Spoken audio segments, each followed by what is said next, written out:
Saludos cordiales, apreciada doctora. Permítame presentarme. Mi nombre es Edgar Patricio Garrochamba Puyaguari y voy a hacer la presentación de mi trabajo práctico experimental, considerando los lineamientos establecidos por su persona y la institución a la cual usted representa, en este caso la Universidad Nacional de Loja. Yo como estudiante de la Universidad Nacional de Loja, presento lo que es mi trabajo práctico experimental con el tema, los métodos y reglas de interpretación constitucional en la sentencia número 11-18-CN19. ¿Sí? Esto con el fin de considerar la interpretación jurídica que se dio a través de esta resolución constitucional, considerando lo siguiente. Para ello, nosotros tenemos que la presente actividad titulada Los métodos y reglas de interpretación constitucional de la sentencia número 11-18-CN19 tiene como objeto principal describir los métodos y reglas principales para la interpretación jurídica. Aparte de esto, para una interpretación jurídica constitucional de manera teórica, para poder entender las sentencias constitucionales y de esta forma interpretar los principales métodos de interpretación del derecho con pensamiento crítico y reflexivo. Pues bien, la sentencia en sí nos habla el 1 de julio, para entrar en contexto, el 1 de julio del 2019, la Corte Constitucional del Ecuador emitió la sentencia número 11-18-CN19, sentencia emblemática en el mundo jurídico ecuatoriano. Los accionantes fueron Efraín Enrique Soría Salva y Ricardo Javier Benalcázar Tello quienes mantienen una relación, viven juntos y son una familia. Decidieron proteger su lazo familiar a través del ejercicio del derecho al matrimonio en nuestro país. Así que solicitaron el 13 de abril del 2018 celebrar la celebración e inscripción de su matrimonio en el registro civil. Sin embargo, el 7 de mayo del mismo año, a través de oficio referido en la demanda, el registro civil negó la petición del matrimonio entre los accionantes, alegando que el ordenamiento jurídico interno del matrimonio existe solamente entre un hombre y una mujer.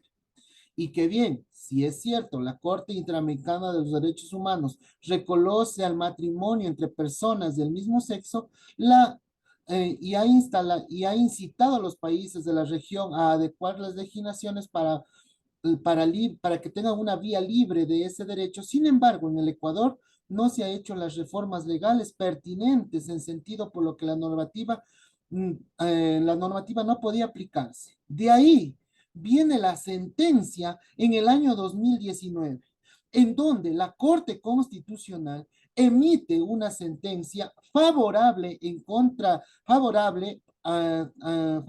para Efraín y Ricardo. Aparte de eso, se solicita al registro civil que se inscriba su matrimonio y también que se pida disculpas públicas porque se ha vulnerado uno de los derechos fundamentales que tiene el ser humano. Ahora, para poder considerar, conociendo que en nuestro país la Constitución es la Carta Magna, también en el artículo número 1 se establece que el Ecuador es garantista de derechos y respetamos lo que son los derechos humanos. Debemos considerar la interpretación de cada una de estas leyes. Estas interpretaciones se dieron con los siguientes métodos de interpretación y obviamente nosotros debemos considerar esto para futuras resoluciones o para futuras sentencias. En este caso tenemos los métodos de interpretación que son el método literal, que no puede ser explicado por sí solo y debe ir a la par con el método sistemático, pues los derechos constitucionales no están aislados, sino que se relacionan con nosotros. ¿Sí? El método literal puede ser la primera aproximación de una disposición implícita, su simple lectura, el entendimiento y búsqueda de la norma a partir del uso del lenguaje y de términos contenidos dentro del texto. Segundo, tenemos que considerar el método o la interpretación gramatical.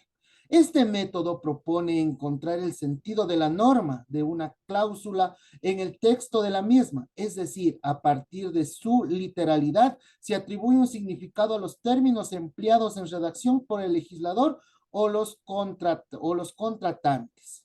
También tenemos la interpretación sistemática, donde esta nos habla y dice que consiste en interpretar las normas constitucionales según el tenor literal, que más se ajuste a la Constitución en su integralidad.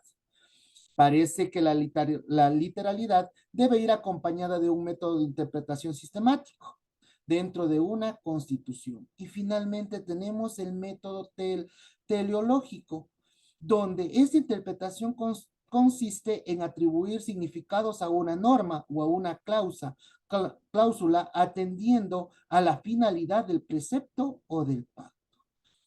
Debemos considerar que esta sentencia fue algo bastante fuerte dentro del campo jurídico en nuestro país, en vista de que nosotros seguimos manteniendo creencias religiosas que están bastante arraigadas dentro de nuestra sociedad. Si bien es cierto, no se debe discriminar a ninguna persona por su condición social, su etnia, su inclinación política e inclusive su inclinación de género. Esto es lo que en cuanto yo puedo manifestar a través de nuestro trabajo práctico experimental, que en realidad fue una actividad muy enriquecedora donde pudimos lo que es poner en práctica cada uno de los métodos de interpretación y a su vez lograr construir un concepto claro y una definición clara del cómo se debe interpretar las leyes en nuestro accionar cuando seamos profesionales del derecho. Con esto, mi apreciada doctora, sin nada más que decir, me despido y agradezco su atención.